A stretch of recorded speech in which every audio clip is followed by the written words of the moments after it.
মানে যদি এমন হতো যে বেনামাজির জানাজা হয় না, আমার মনে হয় নামাজের সংখ্যা বাড়তো। যদি এমন হতো বেনামাজির সাথে কেউ মেয়ে বিয়ে দিবে না, ছেলে বিয়ে দিবে না, আমার মনে হয় নামাজি বাড়তো।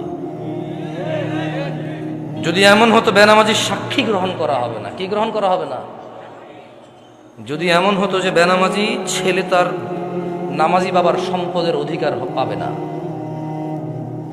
তাইলে মনে হয় নামাজি বাড়তো। এগুলো আমি বলিনি, এগুলো মুহাম্মদ সাল্লাল্লাহু আলাইহি সাল্লাম বলছে। বেনামাজি বেওয়ারিশ থাকে, কারো ওয়ারাসাত পায় না। বেনামাজি কি পায় না? নামাজির ওয়ারাসাত পায় না, পৈতৃক সম্পত্তি পায় না। যে ছেলে নামাজ পড়ে না তার বাপের সে পৈতৃক সম্পত্তি পায় না, ইসলামে সে পায় না। সে মারা গেলে তার জানাজার নামাজ হয় না।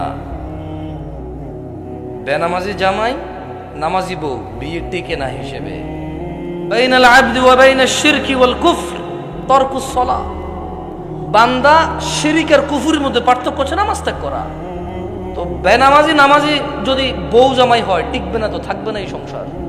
খুব সিম্পল লজিক।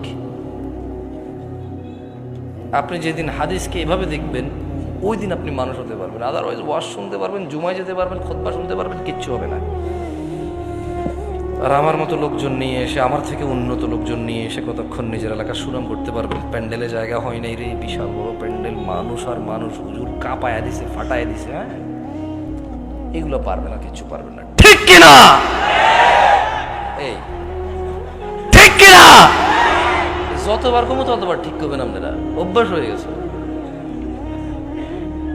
কি ঠিক, এটা তো আমি কিছু বলি না, এমনি ঠিক কিনা বলছি।